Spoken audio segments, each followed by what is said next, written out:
Mesdames et messieurs, RJV vous présente votre conférence biblique Voici ton Dieu. Tout est noir autour de toi, tu cherches ton chemin. Le cœur brisé, déchiré et découragé. Je sais ce n'est pas facile, je comprends ce que tu vis. Tu te crois abandonné à combattre une armée.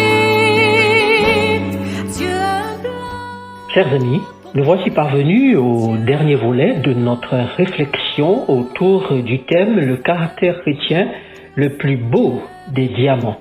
Prions. Notre Dieu, merci pour tout ce que tu nous as enseigné. Merci pour ta parole précieuse. Fais reposer sur nous ton esprit. Donne-nous de la persévérance. Et permets, ô Dieu, que nous soyons ces diamants précieux de ton trésor. Au nom de Jésus. Amen. Le bruit de fond que vous allez entendre est celui de la pluie qui a fait son entrée dans l'enregistrement. C'est comme une pluie de l'arrière-saison, comme une bénédiction. Donc pendant que je parle, il y aura la bénédiction. Voilà, j'espère qu'elle sera aussi la vôtre. Voici ce que la parole de Dieu nous dit dans l'Évangile selon saint Matthieu, chapitre 25, versets 1 à 13. Nous lirons simplement le verset 1er. Alors, le royaume des cieux sera semblable à 10 vierges qui, ayant pris leur lampe, allèrent à la rencontre de l'époux. 5 d'entre elles étaient folles et 5 sages. Matthieu 25, versets 1 et 2. Ainsi, nous comprenons que puisque cette parabole, contrairement à toutes les autres, est conjuguée au futur, l'Église de Dieu des derniers temps, ce sont les vierges, sages et folles, qui vont à la rencontre de l'époux. Seuls les sages, celles qui ont leur lampe allumée et ont fait provision d'huile, entrent dans la salle du royaume. Il leur faut tout donner pour en arriver là. Faire des liens, défaire des liens tissés dans ce monde, s'il le faut des liens sociaux et conjugaux contre nature. Autrement, elles s'entendront dire « Je ne vous ai jamais connu ». Alors on pourrait se poser la question, mais qui sont les vierges des derniers jours et comment sont-elles choisies? Voyez-vous, chers auditeurs, construire le caractère chrétien est une expérience unique dans l'histoire du peuple de Dieu. C'est l'expérience des saints des derniers jours. Même s'ils sont sauvés par la foi, comme les autres dans les siècles précédents, et par la grâce, ils ont besoin dans ces derniers temps de travailler particulièrement, de façon très particulière avec Jésus, pour que son image, son caractère soit enfin parfaitement reproduit dans un peuple qui s'appelle les vierges. Et cela doit se faire avant que le jugement d'investigation se termine, avant que Jésus ne revienne, avant que Jésus ne quitte le lieu très saint. Les caractères doivent tous passer en revue et sur ceux qui sont prêts, Jésus pose son sceau. Et ainsi, les vierges sont qualifiées de sages. L'Église de Dieu des derniers temps, ce sont aussi des serviteurs qui reçoivent des talents, un service à accomplir, des dons et talents qu'ils doivent faire fructifier. Celui qui n'aura pas fait fructifier son talent, ou ses talents, qui n'aura pas servi ses frères serviteurs comme il aurait dû, sera jeté dehors. Comme celui qui, selon la parabole de Matthieu 22, n'aura pas gardé le vêtement qui lui avait été remis à l'entrée et finalement fut jeté dehors. Écoutez bien ce que la parole de Dieu dit dans Matthieu 24, versets 44 à 46. C'est pourquoi vous aussi tenez-vous prêts, car le Fils de l'homme viendra à l'heure où vous n'y penserez pas. Quel est donc le serviteur fidèle et prudent que son maître a établi sur ses gens pour leur donner la nourriture au temps convenable? Heureux ce serviteur que son maître, à son arrivée, prouvera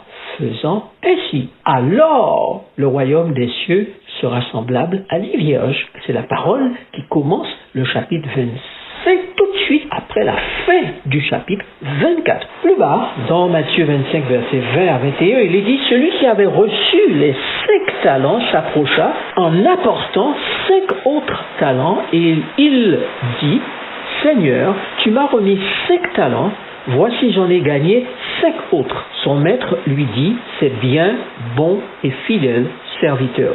Tu as été fidèle en peu de choses, je te confierai beaucoup. entre dans la joie de ton maître.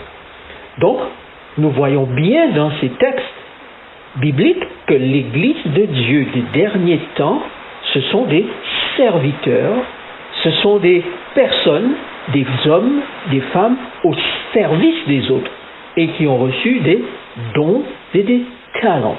Mais la bonne nouvelle, c'est que le Christ se tient tout près de tous ceux qui ont la foi, qui croient en lui, qui ont accepté d'être ses disciples, ses serviteurs. Le caractère doit se construire selon deux principes divins fixés d'avance. Nous avons, lors de notre dernière émission, nous avons vu que Pierre nous disait « Faites tous vos efforts pour joindre à ceci, cela, ceci, cela ». Il s'agissait des vertus chrétiennes.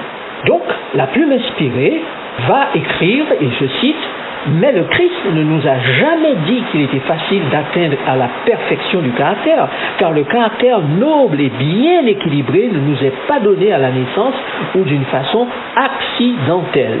On l'acquiert par des efforts individuels, par les mérites de la grâce du Christ.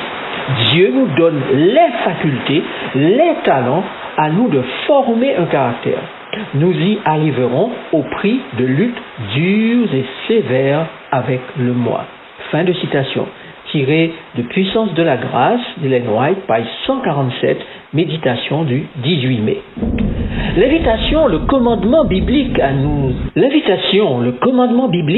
attacher aux choses d'en haut et non à celles qui sont sur la terre, est une invitation à nous éduquer et nous cultiver à partir des valeurs et principes célestes. Cette éducation, cette culture font partie des choses qui vont influencer la formation de notre caractère. L'apôtre Paul nous dit dans Colossiens 3, versets 1 à 4, « Si donc vous êtes ressuscités avec Christ, cherchez les choses d'en haut, où Christ est assis à la droite de Dieu. Affectionnez-vous aux choses d'en haut, et non à celles qui sont sur la terre, car vous êtes morts, et votre vie est cachée avec Christ en Dieu. » À tous, Dieu pose la question suivante, « Qui enverrai-je et qui marchera pour nous ?» Selon Ésaïe chapitre 6 verset 8. À toi de répondre, alors sera sans borne si tu lui dis, me voici, envoie-moi. Voyez-vous, chers amis, comme le dit le livre de méditation avec Dieu chaque jour, page 282, méditation du 21 septembre, et j'aime bien cette citation, chacune des pierres destinées au temple céleste doit être taillé et poli jusqu'à devenir un joyau précieux et éprouver un caractère poli comme il en faut dans un palais peut briller éternellement dans les parvis célestes. Fin de citation. Alors, permettons à Jésus et faisons tout ce qui est en notre pouvoir pour que nos caractères soient formés à l'image de Jésus. Donnez-lui votre cœur, votre personne tout entière. Faites alliance avec lui par le baptême, si ce n'est pas encore fait, et devenez un croyant chrétien authentique. Amen. Tout est noir autour de toi, tu cherches ton chemin.